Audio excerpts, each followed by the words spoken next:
Hello, everybody. My name is Professor Rajkumar Roy. I'm the Dean of Wolfson School of Mechanical, Electrical, and Manufacturing Engineering at Loughborough University.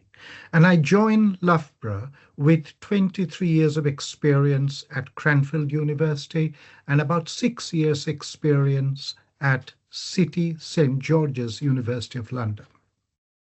My area of research is through life support, and I have been working with defense and aerospace sectors over the years.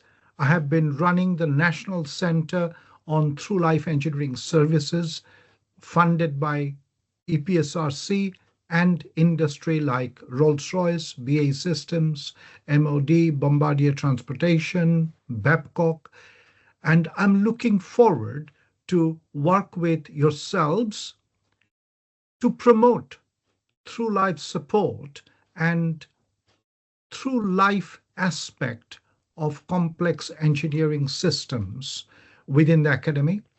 I'm also interested, in addition, I'm also interested in co-creating economic and social value from our complex engineering projects, activities, and I would love to talk to you about that too.